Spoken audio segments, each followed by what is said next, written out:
암을 키우는 식습관. 암은 설탕을 먹고 자란다. 굳이 설탕을 통째로 먹는 사람이 어디 있습니까? 하지만 우리가 먹고 있는 모든 음식이나 또는 과자 종류에 보면 둔갑된 형태의 설탕이 들어있는 것입니다. 자기는 음식을 먹는다고 생각하지만 실상은 설탕을 먹는 거예요. 뿐만 아니라 하는 습관입니다.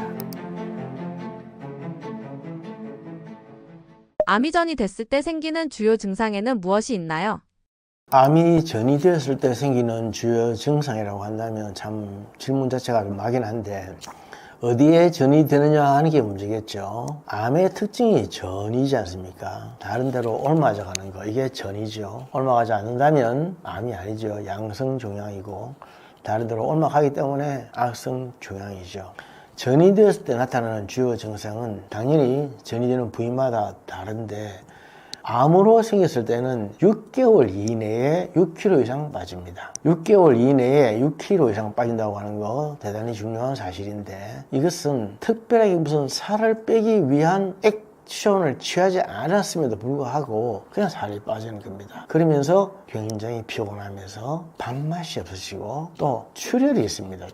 출혈, 피가 나온다고 하는 것인데, 예를 들어서 대장에 암이 생겼다 그러면 대장에 항문으로 출혈이 나오는 것이고, 위장에 암이 생겼으면 입으로 출혈이 나오는 것이고, 그런 식의 출혈이 따라오는 것입니다. 뿐만 아니라 굉장히 피곤하고 신경이 예민해지면서 아무리 쉬어도 피로가 풀리지 않는 증상, 이걸 피로독이라고 하죠. 피로독이 자꾸 쌓이는 겁니다. 보통 사람들은 누구든지 과로하면 피로하기 마련인데, 피로하면 집에 가서 손발 씻고 밥 먹고 들어 있으면 50% 이상 피로가 풀립니다. 하룻밤 자고 나면 또 피로가 싹 풀려서 언제 그러느냐는 식으로 나가야 되겠죠. 그런데 어제의 피로가 오늘까지 이어지고 도저히 피곤해서 정신을 못 차리겠고, 이럴 때는 만성 소모성 질환이 있지 않나. 만성 소모성 질환의 대표적인 것이 암이라고 하는 것입니다. 암이라고 하는 것이 있지 않나 한번 검사해 볼 필요가 있는데, 암에 반드시 있을 것이 하나가 체중이 빠지는 것, 그리고 출혈이 있는 것이다 라고 하는 말씀 살짝 덧붙였습니다. 의외로 암을 키우는 식습관에는 무엇이 있나요? 암을 키우는 식습관, 제일 중요한 게 설탕입니다. 설탕. 암은 설탕을 먹고 자란다, 그런 말씀 하십니까? 암은 설탕을 먹고 자란다. 그러나 굳이 설탕을 통째로 먹는 사람이 어디 있습니까? 하지만 우리가 먹고 있는 모든 음식이나 또는 과자 종류에 보면 둔갑된 형태로 암이 다 들어있습니다. 설탕이 들어있습니다.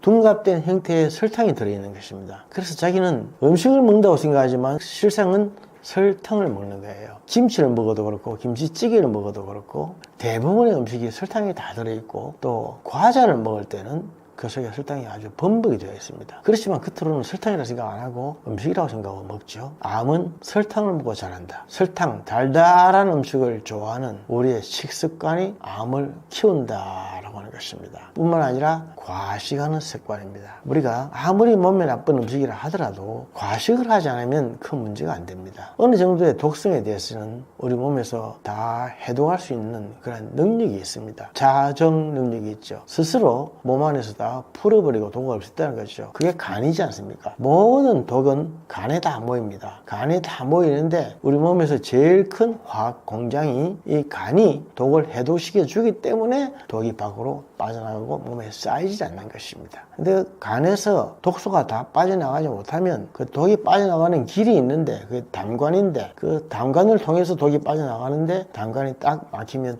도로 간으로 역류가 되죠. 그러게 되면 쓸개와 간의 독소가 해서 갑자기 큰 사고가 나요. 그게 바로 암이 되는 것이죠. 간암 이런 것이 그래서 무서운 것입니다. 뿐만 아니라 과식을 하게 되는 사람들은 빨리 먹는다고 아까도 얘기했는데, 과식을 해서 몸에 들어가서 남은 것들이 암이 된다, 이렇게 생각하면 됩니다. 암이라고 하는 그 한자를 보면은 병질변 밑에 입부자가 3개가 있고 밑에 매산자가 하나 들어있습니다. 그것은 입으로 할 말 안 할 말, 먹어야 될 것 먹지 말아야 될 것을 산처럼 많이 해서 생긴 병이다, 그 말입니다. 그러니 입으로 들어가는 거, 음식 먹는 거 조심해야 됩니다. 뿐만 아니라 입으로 할 말 안 할 말을 함부로 너무 많이 해서도 안 됩니다. 암이라고 하는 것은 단순히 식습관만 의해서 오는 것이 아니거든요. 말에 의해서도 오는 거고 신경에 의해서 오는 것이고 그리고 사람과의 감정에 의해서도 오는 것이기 때문에 입으로 할 말 안 할 말 또 먹을 거 말 거 산처럼 많이 하다 보면은 그런 것들이 암이 될 수도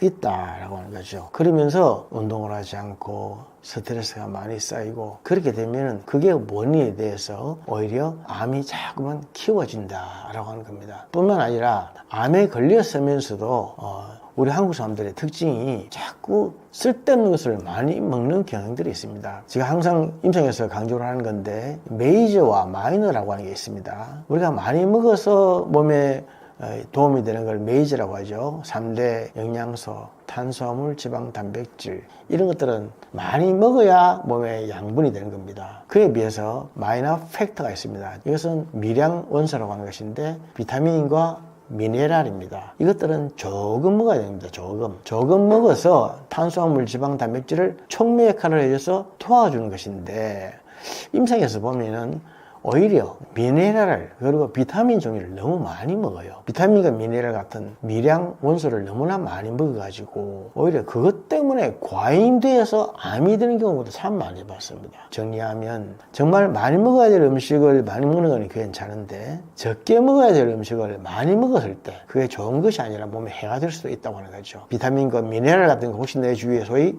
영양 음식이라고 영양제라고 해서 오히려 이것도 저것도 분별하게 많이 먹는 것은 없는지 한번 챙겨보시길 바랍니다.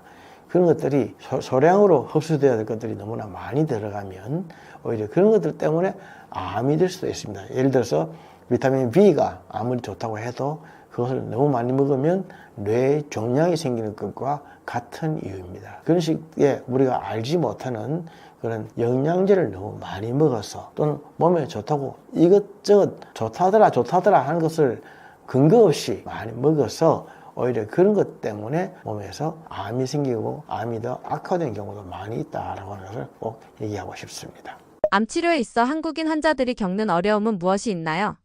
우리나라 암 환자들은 굶어 죽는다 그랬죠. 굶어 죽는다. 서양 환자들은 배 터져 죽는다. 한국 사람들은 굶어 죽는다. 왜 그러냐 하면 암에 걸리면 이것도 먹지 마라 저것도 먹지 마라 이것도 안 좋다 저것도 안 좋다 이래서 워낙 제한하는 음식이 많습니다. 보십시오. 이것도 먹으면 안 되고 저것도 안 되고 해서 다 금하고 제한하다 보면은 결국 먹을 게 없다는 겁니다. 그런데 그에 비해서 서양의 암 환자들은 자기가 암 걸리면 친구들한테 동네방네 소문을 냅니다. 내가 암이란다. 내가 이렇단다. 이렇게 얘기하면 그 사람들이 그게 이거 좋다더라 저거 좋다더라 이거 많이 먹어라 저거 많이 먹어라 하면서 막 가져옵니다. 막 가져오다 보면은 많이 먹게 되죠. 그러나 우리 한국 암 환자들은 너무 안 먹어서 결국 암으로 죽는 게 아니라 굶어서 죽는다. 그래서 암 환자는 영양실조로 죽는다. 그런 말이 있습니다. 왜 그런가 하면은 암에 대한 치료의 원칙을 잘 몰라서 그렇습니다. 한의학에서 암을 치료할 때에 예를 들어서 우리 몸에 10, 암이라고 하는 덩어리가 10이라고 한다면 그 중에 10분의 7이나 8 정도는 잘라내야 됩니다. 암의 조직을 잘라내고 암의 독소 한방에서는 사기라고 하죠. 나쁜 기운. 사기를 잘라내서 없애야 됩니다. 그리고 나머지 2 정도 3 남아있는 것들은 우리 몸의 원기를 북돋워 가지고 우리 몸의 원기로 하여금 스스로 남아있는 암기운을 제거해서 쫓아내도록 만들어 줘야 됩니다. 이것을 부정거사라고 합니다. 전기를 북돋워 주어서 사기, 즉 나쁜 기운을 쫓아낸다. 부정거사 하는 것입니다. 그래서 누구든지 처음에는 암을 수술을 하든지 또는 제거하는 치료하는 약을 쓰든지 해서 암을 쫓아내는 치료를 합니다만은 그 다음에 부정을 못해서 그런다. 북돋워 줄 부자입니다. 전기를 북돋워 준다. 우리가 부조한다 그러죠. 부조. 북돋운다. 힘을 북돋워 준다 할 때 부자를 쓰는 것입니다. 그게 부정을, 즉 전기는 원기인데 몸에 원기를 바짝 도와주면 몸 안에 있는 원기가 면역력을 얻어가지고 그것이 스스로 암을 쫓아내고 제압시키는 겁니다. 물론 몸속에 있는 암을 다 제압시킬 수는 없어요. 우리 몸의 세포의 개수가 예를 들어서 보통 100조 개라고 합니다. 100조 개. 100조는 세알릴 수가 없는 거죠. 무한히 많다는 겁니다. 무한히 많은 100조 개의 세포가 매일 대사를 하는데 완전한 대사를 하지 못하고 전자 한 개가 불완전한 소위 불완전 대사를 하게 됩니다. 그러다 보면 전자 한 개를 빼앗긴 세포가 특히 그것이 DNA 핵에서 전자를 빼앗기면 그 세포가 병든 세포가 되어서 바로 돌연변이에서 암세포가 되는 것입니다. 우리가 음식 하지만은 음식을 먹어서 또는 생활 습관이 어떻게 해서 암이 걸린다 하는 것은 사실은 50% 이하입니다. 50% 이상 주된 원인은 돌연변이 된 암세포입니다. 정상세포가 있다가 어느 날 갑자기 돌연변이해서 전자한계가 부족한 암세포로 바뀌어버리면 그것이 문제가 되는 건데, 이렇게 되는 것이 무려 50% 이상이라는 것입니다. 그런데 이렇게 50% 이상 돌연변이된 암세포가 갑자기 확 증가를 하죠. 그래서 몸속에 있는 원기를 북돋워 가지고 원기로 하여금 그것을 쫓아내게 만들어서 개수를 줄이는 것입니다. 암세포가 누구든지 다 가지고 있습니다만은 10억 마리 이하로 줄어들면은 암이 아니다, 낫다라고 말합니다. 아까 제가 100쪽이라고 얘기했죠. 누구든지 100쪽의 암을 가지고 있습니다. 정상적인 세포가 있습니다만은 암세포가 10억 마리 이상 발견이 되면은 암이라고 하고, 그 이하로 줄어들면 암이 나았다, 암이 없다, 그렇게 말하는 겁니다. 그래서 그렇게 10억 마리 이하로 줄어들게 만드는 데는 약으로 끝까지 하다 보고 끝까지 수술로 하다 보면은 결국 암은 없었는지 모르겠지만 사람은 죽어버릴 수가 있습니다. 그래서 우리 몸속에 있는 원기를 북돋워 가지고 몸 자체 내의 힘으로 암을 쫓아내고 만들어서 무력하게 만든다. 그래서 있기는 조금 있어도 아무런 힘을 못 쓰게 만드는 적과의 동침을 만들어 버리면 평생 살아가는데 큰 지장이 없을 수 있는 것입니다. 그래서 우리가 식습관을 조심하고 또 이렇게 생활 습관, 생활 환경 이런 것들을 바꾸고 고치는 것이 무엇보다도 중요하지 않나 그렇게 생각합니다. 원장님께서 건강을 위해서 지키고 있는 원칙 있으신가요? 네, 건강을 제가 생각하고 있는 나름대로의 원칙이 있습니다. 여기까지다 라고 하는 거죠. 우리가 살다 보면은 내 힘으로 할 수 있는 게 있고 할 수 없는 게 있지 않습니까? 또 상대방이 얘기해서 되는 게 있고 또 안 되는 게 있죠. 그럴 때 생각하는 것이 여기까지다 라고 하는 생각을 하죠. 여기까지는 나는 할 수 있고 또 저 사람도 할 수 있겠지만 여기 이상으로는 도저히 할 수가 없는 것이 있습니다. 무리하게 요구하거나 기대를 하게 되면은 자꾸만 실망을 하게 되고 화가 나게 됩니다. 짜증을 부리거나 기대를 하다가 자꾸만 화를 내게 되면은 그런 것들이 직접적으로 몸에 병을 일으키는데 대표적인 것이 암입니다. 암 환자들에게 나타나는 여러 가지 특징 중에 하나가 신경질적인 사람, 많이 불안해하고 긴장해하는 사람, 또 다른 말로 하면 완벽주의자죠. 완벽주의자들에게 많이 나타납니다. 그래서 완벽주의라고 하는 것 자체가 사실은 굉장히 병인데, 완벽주의자의 특징은 자기가 병이라고 하는 것을 모르고 있습니다. 나이가 들어갈수록 세상을 살아가려면 좀 부족해도 된다, 여기까지다, 더 이상은 할 수도 없고 또 했으면 안 된다, 기대했으면 안 된다 라고 하는 것을 미리 예단하고 포기하고 하는 것이 좋죠. 제가 결혼을 하는 후배들이 그렇게 얘기합니다. 결혼식이라는 것은 대단히 참 의미 있고 아주 행복한 일이지만 또 다른 의미에서 보면 미리 포기하는 것을 배우는 것이다. 이 신랑, 이 신부 이외의 다른 여자와 남자에 대해서는 일찌감치 포기하고, 또 내 신부, 내 아내, 내 남편에게서 기대하고 요구하는 것을 너무 많이 가지지 말고 여기까지다 라고 생각하고 있으면 앞으로 행복해질 것이다. 그러나 그렇게 하지 않고 끝까지 기대를 하고 요구하고 바라고 한다면 행복이 아니라 오히려 더 힘들어질 것이다, 그런 얘기를 많이 합니다. 오히려 어떤 의미에서 우리는 우리 자신에게, 내 자신에게 더 많은 것을 그렇게 기대하고 요구하고 있는지 모릅니다. 특히 건강에 대해서 강의를 하고 건강에 대해서 또 공부하고 하는 사람의 입장으로서는 당연히 이래야 되는 것이고 당연히 저래야 되는 것이 많이 있습니다. 그러나 그런 것에 매이다 보면은 결국 내 자신이 너무 힘들어지게 되는 것이죠. 어느 정도 면에서 자유하고 놓을 수 있는 거, 요심을 다 가지지 않는 거, 요심을 푸는 거, 그런 훈련을 매일 하고 있습니다. 그렇게 하는 것이 내 자신의 건강을 지키는 중요한 첩경이 아닐까 그렇게 생각합니다. 암을 예방하는 음식에는 어떤 것들이 있나요? 암을 예방하는 음식이라고 하면 그냥 채소와 과일을 많이 먹으십시오. 너무 복잡하게 어렵게 얘기하면 사람들 다 이해 못합니다. 그냥 채소와 과일을 많이 먹자는 것입니다.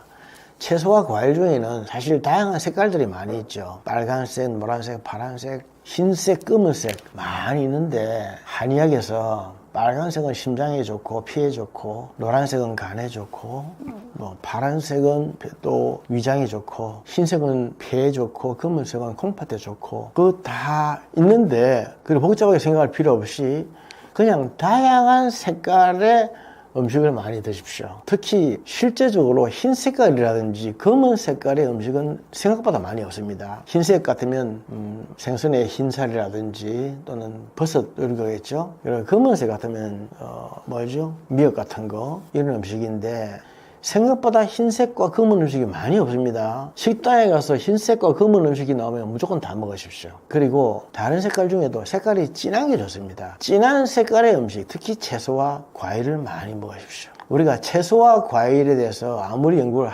해도 하면 할수록 과일은 채소에 미치지 못합니다. 채소가 훨씬 좋다는 말입니다. 채소 속에 들어있는 물이 제일 좋은 겁니다. 그 다음 과일이고 그 다음에 이제 다른 탄수화물의 음식인데 생각보다 채소와 과일을 너무 안 먹어요. 그리고 채소와 과일을 먹더라도 색깔이 진한 것 그리고 다양한 색깔의 것을 많이 먹자라고 하는 것 꼭 강조하고 싶습니다. 그렇게 해주면 생각도 못했던 암의 예방이 됩니다. 뿐만 아니라 우리 몸의 원기라고 하는 것은 8대2의 원리가 있습니다. 무슨 음식이든 먹어서 위장에서 소화되고 흡수돼서 에너지가 되는 것은 80%, 정신적인 에너지로 되는 것은 20%. 호랑이 굴에 잡혀가도 정신만 차리면 산다. 그건 바로 사실 20%에 불과한 것입니다. 그게 80%는 못 됩니다. 정신력은 20%, 위장은 80%. 음식을 잘 먹느냐 하는 것도 중요하지만 위와 장을 건강하게 잘 관리하는 것이 더 중요합니다. 위와 장은 평생 써먹을 것인데 그것이 혹사당하지 않도록 조심해야 됩니다. 한의학에서 우리 몸에 원기가 두 개가 있습니다. 하나는 선천의 원기가 있고 하나는 후천의 원기가 있습니다. 선천의 원기는 태어나면서부터 가지고 있는 원기, 신기, 콩팥 신자를 쓰는데 양기를 말합니다. 섹슈얼 에너지, 파워, 성적인 기능 이거죠. 이제 청춘이 되면 한창 하다가 갱년기 되면 사그라지는 것입니다.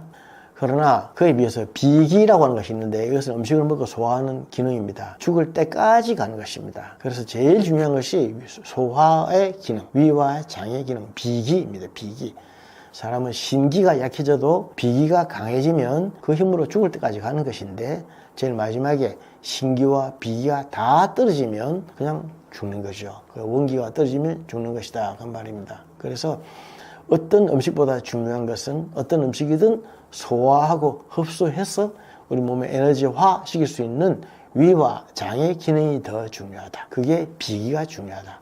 그래서 위장을 상하지 않도록 그렇게 조심하는 것이 대단히 중요합니다. 많이 먹지 말고 조금 적게 먹고 빨리 먹지 말고 천천히 먹으면서 자극성 있는 것을 피하고 그리고 몇 가지 원칙 그렇게 해놓는 것이 중요하다고 생각합니다. 암 환자들을 위해서 위로의 말씀 부탁드립니다.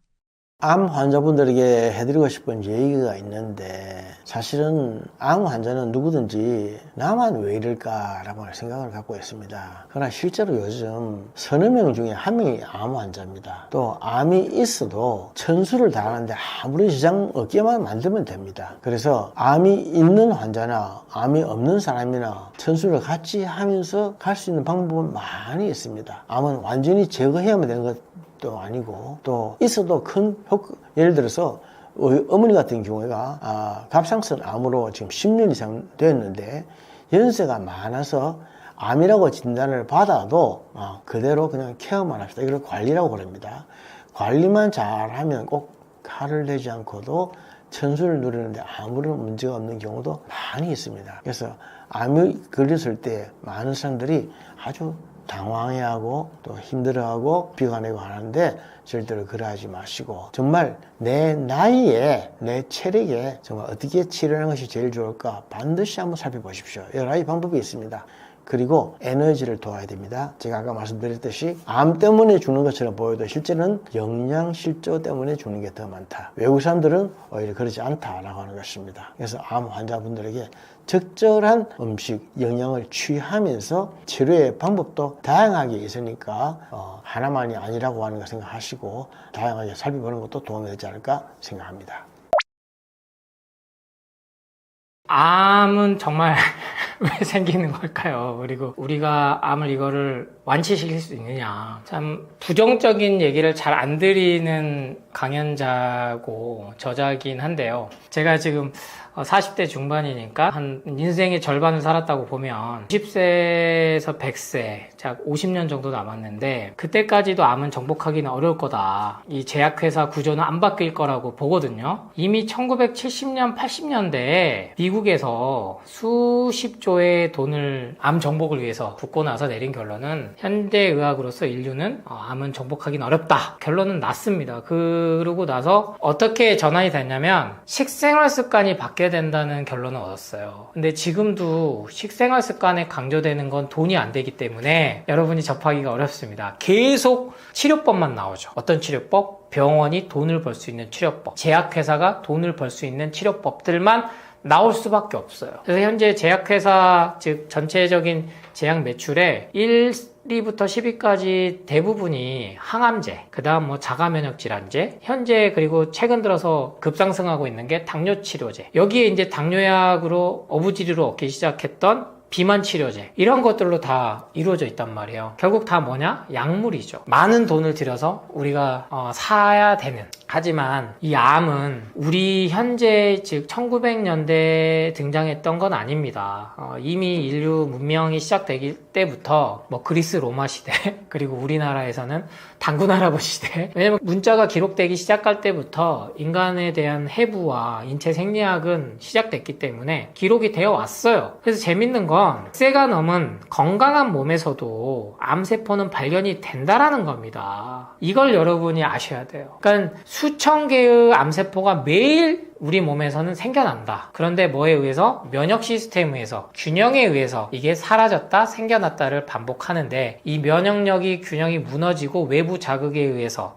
어떠한 특정 요인에 의해서. 근데 현재 그런 것들은 한 5% 정도밖에 되지 않고, 많이 잡아도 10% 정도밖에 되지 않고, 나머지 아주 60-70%, 많게는 90%까지는 후천적으로 오랜 동안 주어진 생활 습관이나 식생활에 의해서 주어진다, 생긴다. 즉 암세포가 계속 분열돼서 3cm 이상 자랐을 때 CT나 MRI로 이게 추적 관찰이 되기 시작했다. 그러니까 예전에는 무조건 수술, 떼내면 된다라고 생각을 한 거죠. 그리고 항암요법, 방사선, 현재 이게 표준 3대 요법입니다만 모두 다 암을 완치할 수는 없다. 그래서 완치라는 말은 더 이상 쓰지 않는다, 의학계에서도. 다만 지켜본다. 그래서 5년 생존율도 더 이상 의미가 없는 게, 유방암이 5년 완치됐더니 그 다음은 자궁암이 전이 돼가지고 나오고, 자궁암 또 했더니 그 다음은 또 뭐 방광암이 생기고, 이렇게 돼서 결국에는 20-30년 동안 암 투병만 하다가 생을 마감하는 경우가 이미 너무나 많은 통계가 드러났단 말이에요. 그런데 반대로 저는 계속 말씀드리죠. 현대의학이 제시하는, 물론 통합의학이라는 이름으로 시작됐고, 뭐 전인의학, 제가 개인적으로는 가르침을 많이 받았던 전인의학에 대해서, 즉 몸과 마음에 대해서 하는 병원들도 있고 의사들도 있습니다만 이것은 1% 정도에 불과하다고 저는 보고 있고요. 나머지는 제약회사가 공급하는, 그래서 그 논리의 자본주의, 산업주의, 의료 산업에 의해서 돌아가는 구조 속에서는 암은 완치가 안 됩니다만, 자연 치유력에 중점을 집중하고 했던 많은 과학자, 의료인들이 이미 그 데이터를 쌓아놨단 말이에요. 정말 많은 곳에서. 그래서 제가 항상 강조드리는 미국의 메이오 클리닉이라든지 MD 앤더스 암센터도 그래서 자연 치유력에 대해서 높이 봅니다. 그래서 한약을 같이 병용 투여하기고요, 항암 환자들에게. 근데 우리나라는 한방 분과가 아예 국립암센터에 들어가지도 못해 있어요. 아직까지도. 당연히 병원 가면 한약 먹으면 안 된다, 멍삼 먹으면 안 된다. 다 안 되는 거죠. 채소 과일도 못 먹게 하는 이유 중 그거니까요. 하지만 분명히 이미 암을 받아들이고, 왜? 암은 자연스럽게 생기는 것 중 하나니까. 근데 이게 인위적으로 생긴 거를 깨우치기만 하면 그거를 조절할 수 있는 방법은 뭐다? 자연 치유력을 돌이켜주는 거는 채소 과일로 돌아가는 이유인 겁니다. 우리의 식생활 습관이 지금 비약적으로 육류 섭취가 너무 늘었기 때문에, 극단적으로 말씀드리면 발암물질을 계속 먹고 있기 때문에, 그리고 불편한 진실이지만 계속 강조드리는 커피, 우유, 계란, 이러한 동물성 식품뿐만 아니고 여러분이 계속 먹고 있는 술, 담배는 발암물질인 건 당연하지만 커피가 몸에 좋다는 건강정보가 지금도 너무나 많아요. 발암물질이 들어있고 커피는 알고 나면 먹을 수 없다라는, 그래서 제 영상들을 좀 찾아보시면, 조승환 약사 커피를 찾아보시면, 그걸 보시면 커피를 많이 줄여야 되겠구나, 하루 한 잔까지만 먹어야 되겠구나, 이런 생각이 드실 거예요. 그것만 해도 바뀝니다. 그것만 해도 매일 생기는 그 싸움을 갖다가 우리가 면역력, 즉 백혈구, 적혈구, 혈소판, 혈장 이런 애들의 힘을 늘려줄 수가 있어요. 실은 암세포는 자기 일을 하는 거거든요. 그래서 이 암을 너무 싸워야 될 대상으로, 제거해야 될 대상으로 생각하시면 안 되고, 매일 내 몸에 생겨나서 어느 정도 역할을 하고 사라지는 애들, 세포는 계속 생성되고 사라지거든요. 그래서 인간의 몸은 평균 60조 개에서 100조 개의 세포가 있는데, 그리고 혈액 정말 중요하죠. 이 혈액이 약 100일에서 120일 정도 되면 계속 생성이 되는데 사라지고, 골수, 뼈도 마찬가지고요. 그러니까 그 과정에서 암세포도 그 많은 세포 중에 하나로서 생겨났다 사라지는 거다. 그래서 죽었을 때, 내가 죽을 때도 정말 특별히 아픈 것 없이 죽었어도 내 몸엔 암세포가 있을 수 있는구나 라는 관점을 먼저 잡아보신다면 반드시 완전 치유하실 수 있다라는 말씀을 드립니다. 이 암세포를 굶겨 죽이는 식이요법 해가지고 참 썸네일이 많이 돌아요. 그럴싸하죠. 그런데 제가 방금 말씀드렸듯이 암세포를 적으로 생각해서는 안 된다. 친구라고 생각하기에도 좀 무섭죠. 하지만 내 몸의 일부라고 생각을 하셔야 돼요. 내 몸의 일부. 굶겨 죽인다라는 관점보다는요, 불필요한 것들은 없어지고 새로 생겨난다. 그 관점을 잡으시라고 제가 앞서 관점을 강조드린 이유예요. 그래야 우리가 여기에 맞춰서 식이요법을 할 수 있거든요. 암세포가 좋아하는 게 포도당이죠. 포도당. 그리고 포도당은 탄수화물이기도 하고, 그래서 제가 CT 많이 찍으시면 안 된다. 그리고 이 영상들이 많이 떡상하니까 의사분들이 건강검진의 폐, 그리고 CT의 부작용, 많은 영상들을 나오기 시작했습니다. 저는 그래서 유튜브의 순기능이라 봐요. 조회수가 잘 나오면 일단 그게 불편한 진실이고 뭐고 많이들 다루거든요. 그래도 아직은 그 분포도가 차이가 많이 나요. 왜냐면 CT를 매년 3개월마다 뭐 6개월마다 찍으신 분들이 있거든요. 스스로가 그게 건강 불안증, 염려증이 생긴 거예요. 근데 이 CT를 찍을 때 넣는 조영제가 이 암세포가 좋아하는 그 먹이가 된다라는 사실은 잘 모른단 말이에요. 그걸 이제 알려주죠. 근데 안 찍으면 그럼 어떻게 하나요? 거기에 대한 대안이 없는 거예요. 그래서 저는 말씀드려요. 식이요법 이전에 건강검진 불필요하게 맞지 마라.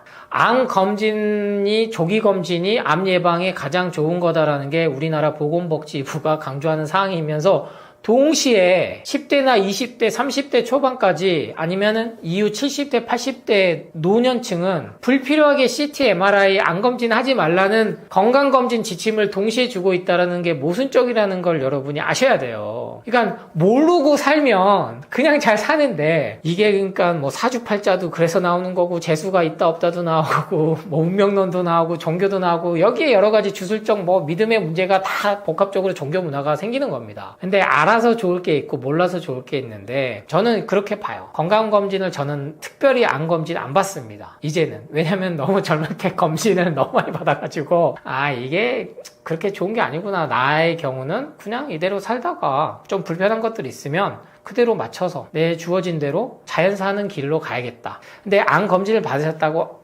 알게 됐다면요, 그 순간에는 내가 심장마비로 죽은 것보단 낫다, 교통사고로 직사한 것보단 낫다, 심근경색이나 아니면 뇌졸중이나 뇌출혈로 그 자리에서 죽어서 가족들하고 인사도 못하고 그 죽은 것보다는 낫거든요. 물론 본인은 투병 생활이 적으니까 아니면은 경제적이나 이런 것들에서 비용이 적게 들어서 좋을 수도 있습니다만, 갑자기 삶을 달리했을 땐 주위 사람들이 힘들거든요. 근데 참 이게 애매한 게, 막 10년, 20년 투병하면 긴 병에 효자 없다는 말이 그래서 나와요. 그러니까 3년 넘으면 이제 주위 가족들도 지쳐요. 그러니까 이 암이 정말, 저는 그 자체 질병보다는요, 현재 의료산업이나 현재 사회 구조에서 뭐 간병인 보험, 뭐 치매보험, 암보험 이렇게 공포불안을 주면서 경제적 비용도 들지만, 사망하기 몇 달 전 아니면 1년 안에 의료비 전체의 막 절반 이상을, 심지어 80% 이상을 쓰는 구조가 만들어져 버렸다는 거예요. 그러니까 결국에는 죽는데 주위 사람들, 가족들에게 남은 건 뭐다? 빚만 남았다. 그리고 환자가 돈이 없으면 치료를 못 받게 만드는 그러한 또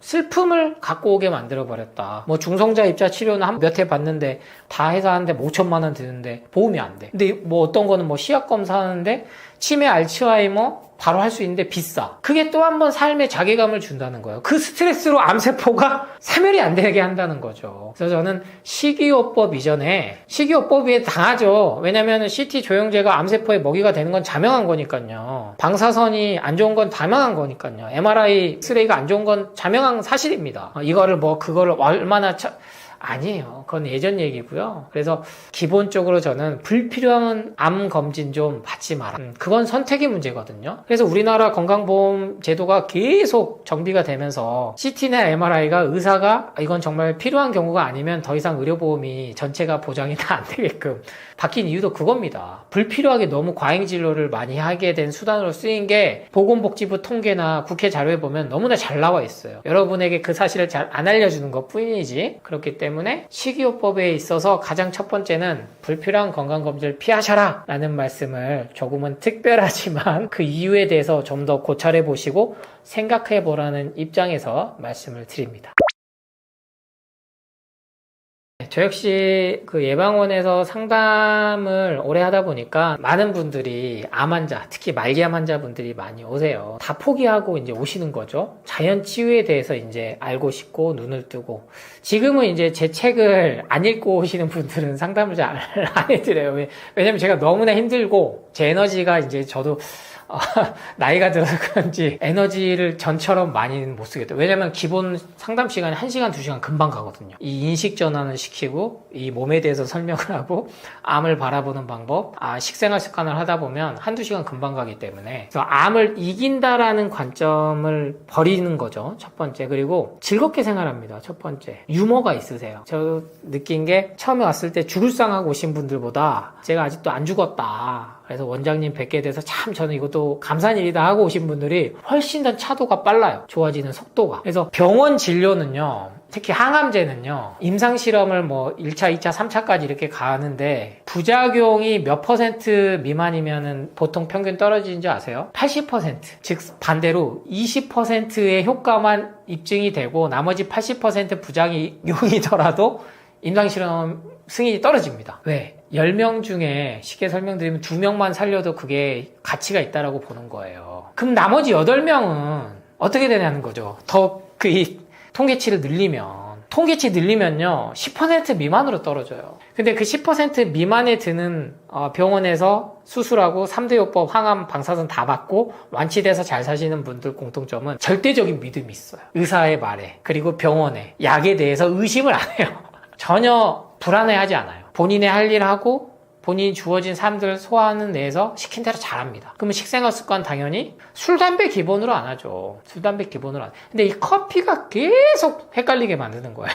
간에 좋다고 하니까. 간암 환자들은 커피 먹어도 된다고 하니까. 절대 그렇지 않습니다, 여러분. 커피는 기본적으로 약물이에요. 카페인이 어떻게 우리 몸에 좋습니까? 좋을 수가 없어요. 그러니까 커피를 팔기 위해서 주는 연구 논문들을 갖다가 부각을 시키는 순간에 당한다는 거죠. 하여튼 제가 만나본 분들은 다들 명의도 만나보고 오시고 다들 하고 오신 분들 얘기 들으면요, 지금은 추세가 커피 먹으면 안 된다, 유제품도 먹지 마라, 이렇게 얘기들을 듣고 오시거든요. 근데 그거를 해도 안 되시는 분들이 왔을 때 이제 제가 여기에 채소 과일에 대해서 그리고 식생활 습관을 좀 더 타이트하게 갖고 가는 거죠. 그래서 공통적인 거는 병원 시스템에서 낳으신 그 10%의 사람들은 절대 믿음이 있듯이 자연치유에 대해서 완치되셔서 정말로 그 시한부 인생에서 벗어나셔서 3년, 5년, 10년 더 잘 있다 살다 가시는 분들도 마찬가지로 공포 불안이 없어요. 믿음이 있어요. 그래서 제가 근데 저를 믿으라고 저는 항상 말씀드리진 않거든요. 그래서 제 책들 역시 모든 연구 논문 데이터들을 바탕으로 쉽게 쓴 겁니다. 어렵게 쓰지 않은 이유는 저 역시 책을 읽는 거를 별로 안 좋아했던 사람이기 때문에 어렵게 써봤자 제 얘기뿐이고, 제가 강연하면서도 연구 논문이나 이런 걸 잘 안 듣는 이유고, 어려운 용어들을 안 쓰는 이유는 쉽게 우리가 이해를 해야 인식 전환이 되고 의식이 바뀌지. 제가 레몬을 먹어야 되는 헤스페리딘이 있고 디리모넨이 있고 인돌산 카비놀이 있고 이러한 용어들 써봤자 뭐 할 거예요. 먹으면 몸에 좋은데. 그쵸? 암을 같이 내 삶의 일부로 갖고 가는 그 인식 전환이 첫 번째고요. 그리고 삶 자체를 부정적으로 바라보지 않는, 그리고 약간의 유머, 그리고 여유죠. 가장 큰 거는요, 감사한 마음이에요. 감사한 마음. 앞서 계속 강조됐듯이 당장에 죽지 않고 내가 정리를 할 수 있고 버킷리스트 하나라도 더 해보다가 죽을 수 있고, 그래서 요새 그런 영화들 너무 많이 나오잖아요. 시한부 선고를 받았지만, 아니, 암을 진단 받았지만 내가 원하는 거 하고 싶은 버킷리스트 다 했더니 오진이었다.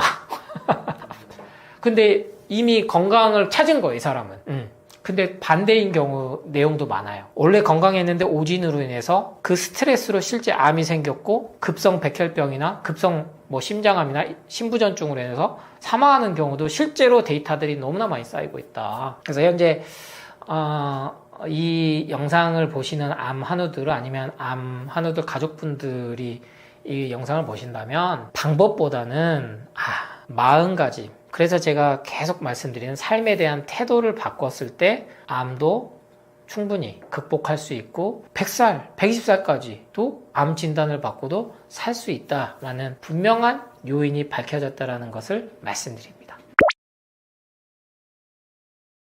네, 암이 정말 다양한 암이 많습니다. 안타까웠긴 해요. 진단을 받는 것 자체가 큰 스트레스 때문에 갑상선 암이든 아니면은 췌장암이든 어떠한 암도 스트레스를 주는 건 맞습니다. 그러다 보니까 뭐 각각의 상황 중인, 뭐 항암 중이신 분, 방사하신 분, 수술하신 분, 아니면 유방암 환자, 아니면 간암 환자, 다 원리가 같아요, 여러분. 그래서 저는 방법은 다 이렇게 다르지 않다. 오장육부라는 게요, 따로따로 떼놓고 생각할 수가 없습니다. 특히 우리 여성분들은 자궁이라는 가장 강력한 림프 시스템이 있기 때문에 심지어 자궁을 드러내더라도 나머지 기관들이 그 역할을 하도록 돼 있어요. 그게 우리 인체가 가진 가장 신비하면서도 가진 힘입니다. 자연 치유력이에요. 그러니까 예전에는 뭐 회복이 안 된다, 간은 뭐 재생이 안 된다 그랬지만, 의학이, 기술이, 과학이 다시 정정되고 오류가 수정되면서 현재는 간 이식도 하고 콩팥 이식도 하고 여러 가지 외과 수술이 발전한 이유거든요. 그래서 너무나 방법론 쪽에 치우치지 마시고, 저도 그러한 맥락에서 계속 책을 써왔던 이유도, 채소과일식 레시피 책만 해도 실천을 하셔도 돼요. 누구나 실천을 그 책을 보시고 하셔도 무방하다. 왜?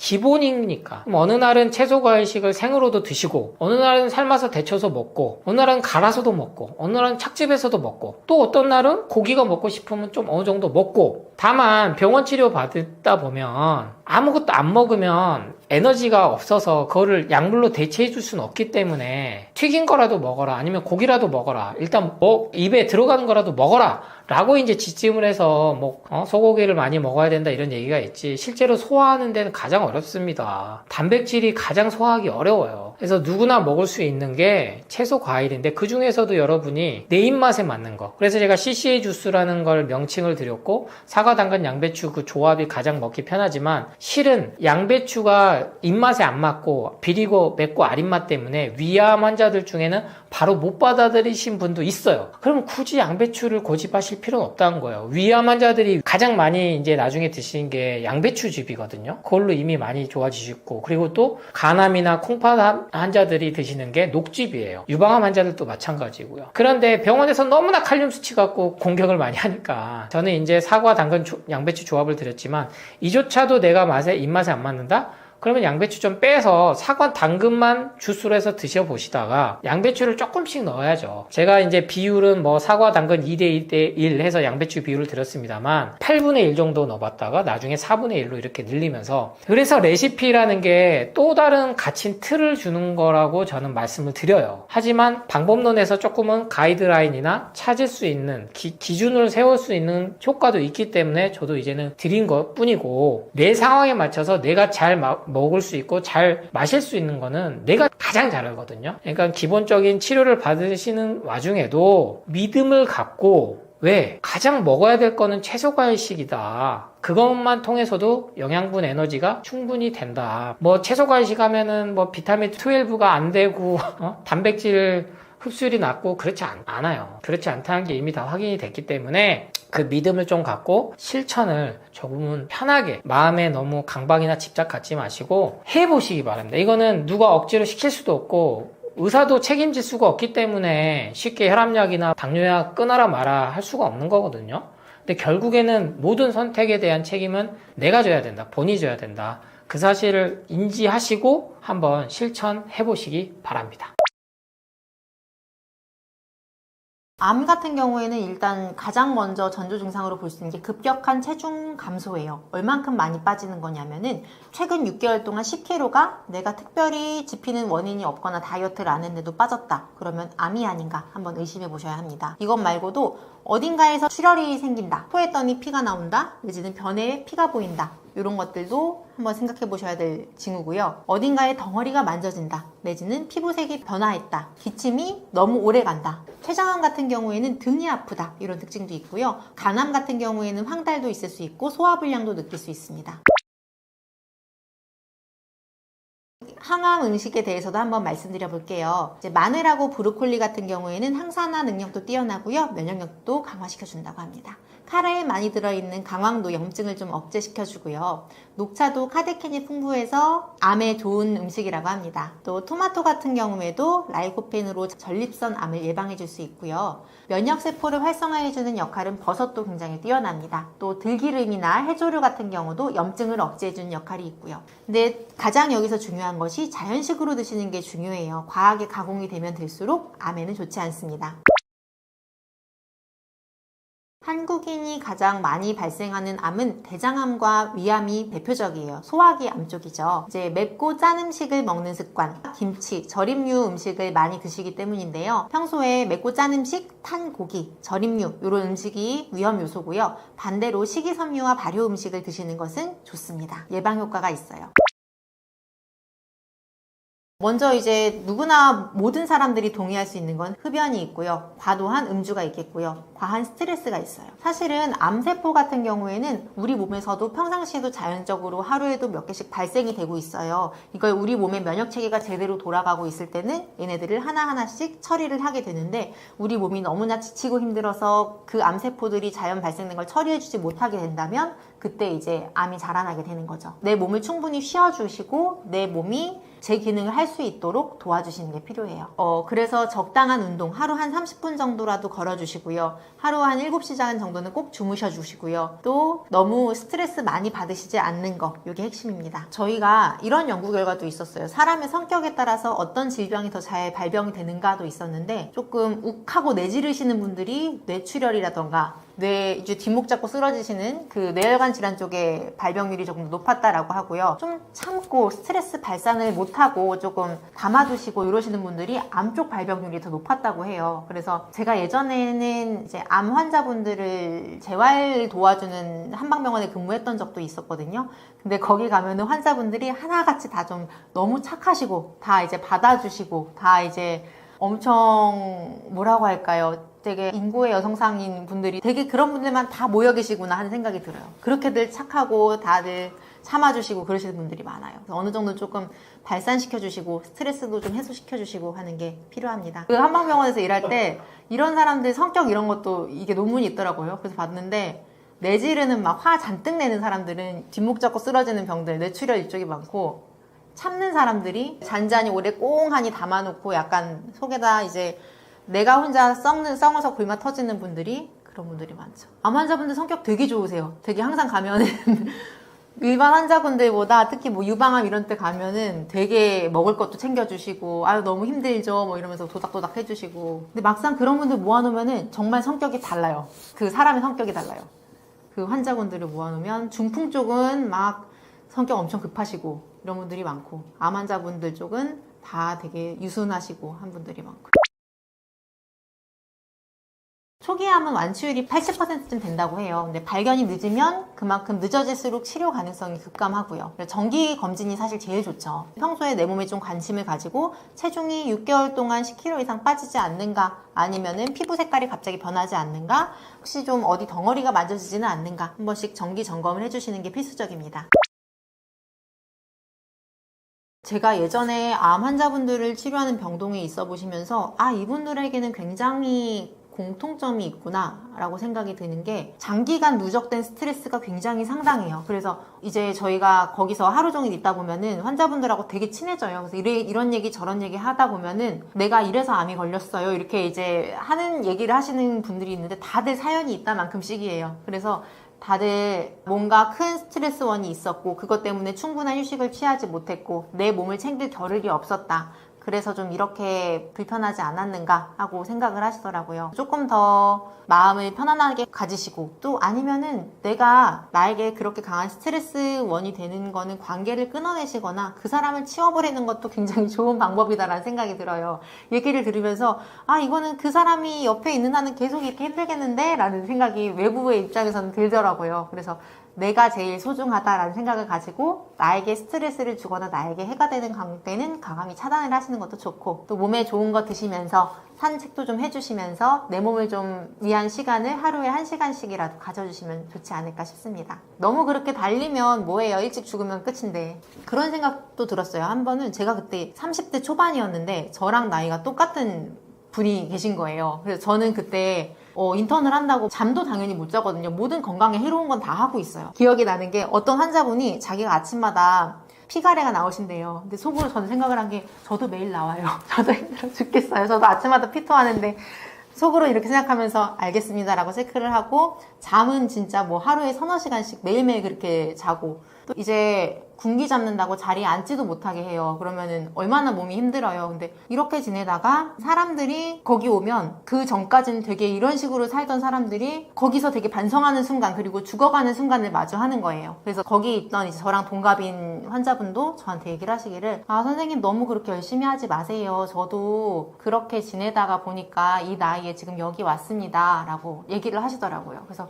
내가 건강하게 사는 게 참 중요한 건데 너무 나를 극한으로 몰아치는 건 좋지 않구나, 이런 생각을 할 수밖에 없었던 환경인 것 같아요. 막 있다 보면은 하루하루가 다르게 환자분들이 죽어가는 모습이 보이기도 하거든요. 근데 사실은 환자분들이 어딘가 아파서 한의원에 오시잖아요. 그럼 얘기를 해보면 스트레스가 굉장히 강하게 있으시고요. 다들 그게 뭐 때문이에요 라고 얘기를 해줄 수가 있어요, 저한테. 막 들어보면 뭐 예를 들어서 뭐 시어머니부터 해서 가족관계, 뭐 아버지와의 문제, 아니면 직장 상사와의 문제, 이런 게 있는데, 저는 너무 내가 모든 순간에 다 참고 이렇게 하면 언젠가는 결국 폭발하고, 그게 내 몸 내부에서 그렇게 되든지 바깥으로 되든지 언젠가는 한번 폭발하는 것 같아요. 그래서 이 사람과 지내는 게 나에게 엄청난 고통이다 라고 생각이 되면 그런 관계에선 한 발 물러서는 것도 좋지 않을까 하는 생각이 들어요. 내가 이 직장에서 나와서 이 직장에서 내가 이 사람하고 이제 지내면서 그렇게 힘들게 보내지 않아도 다른 직장에서 더 잘 될 수도 있는 거고, 결국 그 환자분은 부모님과 연을 다 정리하고 나를 이제 등본상에서 보지 못하고 완전히 차단을 한 후에야 병이 괜찮아지신 분들도 있고 다양해요. 근데 이게 스트레스를 받지 마세요라고 말로만 하는 거는 되게 쉽지 않고, 그 관계를 좀 쳐내는 게 필요한데, 그런 분들도 실제로도 있어요. 시어머니가 돌아가시니까 이제 괜찮아지고 그러는 분들, 평생을 앓았던 불면이 이제 괜찮아졌대요. 어떻게 해요 하니까 시어머니 돌아가셨어요. 이런 경우들도 있고, 결국은 그러니까 나랑 너무 밀접한 관계니까 내가 마음 먹어서 스트레스 안 받아야지 라고 하면은 끝날 관계면 병원까지는 안 오는데, 그런 거니까 몇십 년을 안고 살다가 아파서 오는 거죠. 저는 조금 스트레스에 취약해요 라고 하시는 분들이 사실은 몸이 체력이 약하신 분들이 굉장히 많아요. 그래서 건강한 신체에 건강한 정신이 깃든다 라고 하잖아요. 침 같은 경우에도 저희가 똑같은 사람한테 똑같은 침을 똑같은 사람을 놔도 그날 내 몸 컨디션에 따라서 느끼는 통증이 다르게 느껴요. 그래서 내가 만약에 자꾸 정신적인 스트레스를 때문에 힘들다 그러면 육체적인 운동을 해서 육체적으로 스트레스를 견뎌낼 수 있는 능력을 더 키워주면 정신적으로도 단단해지는 경우들이 꽤 많아요. 실제로도 맨날 똑같은 환자분들 맨날 똑같은 침 자리 눕는데 본인들이 알아요. 오늘은 왜 이렇게 더 아프죠? 라고 하시는 분들이 있어요. 그러면은 전날 잠 제대로 못 잤거나 최근에 되게 과로했거나 그러신 경우들이죠. 건강한 삶은 결국 일상 속에서 만들어지는 것 같아요. 저희가 아프고 나서 내가 지금부터 딱 다르게 살아보겠다 라기보다는 그냥 하루하루 나를 위해서 조금 더 좋은 거 먹어주고 나를 위해서 조금 쉬어주는 시간 가지고, 요게 쌓이고 쌓이다 보면 하나하나가 건강한 습관으로 만들어져서 그 분의 건강한 삶을 살 수 있게 해주질 않나 합니다. 몸은 갑자기 막 한꺼번에 고장나는 경우가 없어요. 그냥 하루하루 내가 그동안 살아왔던 결과들이 누적되어서 나타나는 거고요. 항상 몸은 신호를 우리한테 보내고 있습니다. 우리 몸을 한 번씩 돌아봐주고 어떤 신호를 나에게 보내고 있는지 체크해봐 주세요. 저는 영등포에서 남편과 같이 부부 한의원을 운영하고 있고요. 푸른잎 한의원이라고 합니다. 다이어트 진료를 많이 보고 있어요. 그냥 단순히 체중 감량만 시켜드리는 게 아니라 다이어트 한약을 먹었음에도 내 몸 컨디션은 더 좋아지고 체질도 개선되고 요요도 방지할 수 있는, 전반적으로 내 몸을 더 활력 있게 해드릴 수 있으면서 살을 빼드릴 수 있도록 최선을 다하고 있습니다. 다이어트 혼자 해보시다가 어려우실 적엔 제가 도와드리겠습니다.